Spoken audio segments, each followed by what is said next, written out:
Hey everyone, Brendan Snyder here. How are you? Thanks so much for joining me and welcome to Simply the Best Metal Albums number 3. We have done 2 previous episodes on this topic here. I'm going to leave a link in the description if you want to check those out. But in the world of metal, as we all know, there are some really amazing killer albums out there. But the term metal itself can actually mean so many different things. So if somebody just says, talks about a band and says they're a metal band, you don't necessarily know what they're all about unless we get that genre term. Good thing we've got those genres to break down, delineate the different musical styles. So I thought in this series here, I'm going to be covering 5 different albums that are simply the best in their respective metal genres. And so we'll get into that here in just a bit. But before we start, if you're new to my channel, haven't already hit the subscribe button, please do. Also leave a comment, hit like, all those things do help support my channel. And if you turn on notifications, you're going to stay up to date on cool videos just like this one with simply the best metal albums. Now, as I mentioned, there are 2 previous episodes that we already did here. In episode 1, we covered the metal genres of traditional metal, new wave of British heavy metal, thrash, speed, and yes, even glam metal, which is part of the metal genres.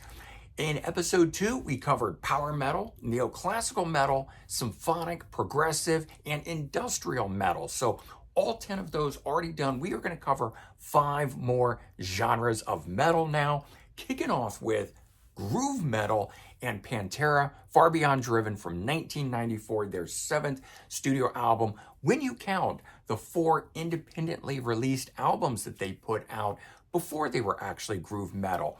Pantera actually started as a power metal band, even flirting with glam metal for a bit in there before finding their niche and actually spearheading the movement of groove metal. They would be considered one of the godfathers of that genre itself. Now the album, when this came out, it was a commercial success right out of the gate. It debuted at number 1 on the Billboard 200 and would eventually sell 1 million copies. And for anything that's, in the thrash or speed, in this case, groove metal, those kind of genres, for them to sell that kind of level of albums has always been a really, really amazing thing. When their previous album, Vulgar Display of Power, the album before that, which a lot of people consider their debut just because it's their major label release, and a lot of people never knew about them when they were an independent band, but Cowboys from Hell, I like those albums. Not so much Cowboys from Hell as much as I like Vulgar Display of Power in 1992, but for me, I'm going with Far Beyond Driven because that is where they really fully encompassed the whole groove metal thing. It's brutal, it's blistering, it's a consistent listen all the way through. I think it is their strongest album. Obviously, that's why I'm picking it here. But a good representation of what groove metal is. If I had to go back and choose one of their others, probably Vulgar Display of Power, but I feel like Cowboys from Hell, the band was still a more traditional metal in the thrash world before breaking out of that. So anyway, here we are with Far Beyond Driven as my selection for the best groove metal album. Moving on, we're going to cover doom metal now, and I'm bringing up the band Pentagram and Relentless from 1985, their debut studio album. The thing is, though, the band actually goes back to 1971, the same era as Black Sabbath. They've even released 2 compilations from that time frame, spanning material recorded from 72 up to 79. So they're not just an 80s band.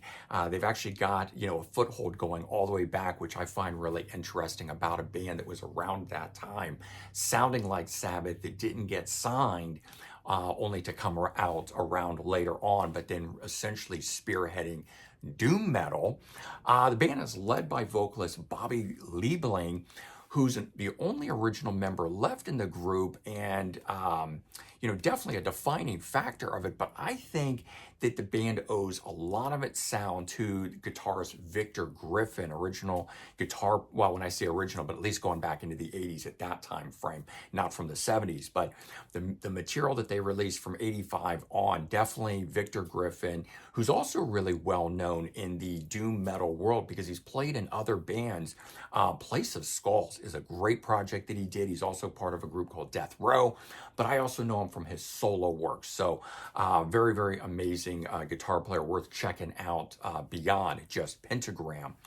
And while the album Relentless was not a commercial success, only really popular in the underground metal scene, it's filled with killer Black Sabbath style riffs.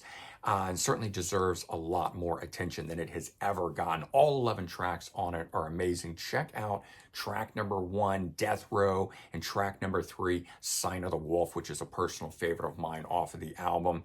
And by the way, the only reason that Black Sabbath wasn't selected from doom metal is that when they started, there was no such thing as doom metal. They were also the inventors of heavy metal. So I actually selected Black Sabbath for traditional metal in episode 1. Okay, moving on. Next genre we're going to talk about is Christian metal. And who else could we talk about but Stryper and their album To Hell with the Devil from 1986. It is their 3rd studio album. It's also known as the first Christian metal album to achieve platinum status, selling 1 million copies in the United States. And, to be quite honest, if the band's lyrics didn't center around Christian themes, I think this album here would still chart as one of the best metal albums, period. It would probably fall in the power metal category, but obviously they are considered a Christian band based on their lyrical content, thereby that's what we are talking about with them here. Some of their material even falls sort of close into the vein of glam metal. They even made an album that was more in that vein come the late 90s, but ultimately they are a Christian metal band that definitely has more leanings in the power metal and almost into the thrash metal world itself. Now, I myself for years steered clear of Stryper because of that Christian metal tag on it, just for me thinking that the lyrical content was sort of cheesy on it. But later on, when I realized that it was essentially no different than the lyrical content of what Ronnie James Dio and other artists like that sing about, where they're talking about wizards and demons and stuff, I finally sort of came around to it and just accepted it for what it is, this storytelling of these ancient stories. And at that point, been a fan ever since of them. Band features the brothers Robert Sweet on drums, but also Michael Sweet, who is simply one of the best metal vocalists out there still to this day. He even sang for 70s classic rock band Boston, which shows you how good his vocal style is. Check out the songs, the title track that's on here, To Hell with the Devil, the song Free, and my personal favorite, The Way, which I think has one of the most killer opening metal riffs in all of metal on it. All right, next one to talk about, crossover metal, and we're going to go with Suicidal Tendencies and Join the Army from 1987, their 2nd studio album. The band formed in 1980 and are actually credited as being one of the bands that started the whole crossover metal genre. Now, the band blends a lot of musical styles in what they play, hence the title, where the title of crossover metal comes from. So they've got punk, hardcore, metal, thrash, even funk mixed in. There's even other styles that are in here as well, but those are kind of the main big ones. And they're still a driving force to this day within that genre. We got frontman Mike Muir, still spearheading the group since 1980, only original member left. But in sort of the true crossover fashion, they've also got, some other people. I mean, they've got a lot of members that have been in the group, but they've got other famous people, most notably Robert Trujillo, who is in the band for quite a while. He's played with Ozzy, but most notably, he is current bassist with Metallica. So I like that notion of the crossover members as well as the crossover musical style. And while Suicidal Tendencies itself, definitely has more popular albums than Join the Army, the one we're talking about here, Lights, Camera, Revolution from 1990 and The Art of Rebellion in 1992. Both of those albums are more straight metal, whereas the band pretty much had shed the crossover aspect and was focusing on the more popular thrash metal that was the hit genre at the time when those albums were coming out. For me, I'm choosing Join the Army as the best crossover thrash album, where they still encompassed what makes crossover metal. All right, and the last musical genre we are going to talk about here is the new wave of traditional thrash metal. And we're going to go with Municipal Waste, Electrified Brain from 2022, their seventh studio album. Now, the band formed back in 2001, so they've been around at this point, 23 years. Long after the first wave of thrash started, but definitely keepers of the flame, keeping things going. They're definitely one of the main reasons that thrash metal stays relevant with younger artists or audiences. Now, prior to this new album here, I would have chosen each previous album as they came out because I really think that the band has just gotten better and better and better with every release. I love the last album. I love the previous album before that. So it actually was really hard choosing this, but it's now been, a good year and a half, maybe almost even 2 years since this album dropped.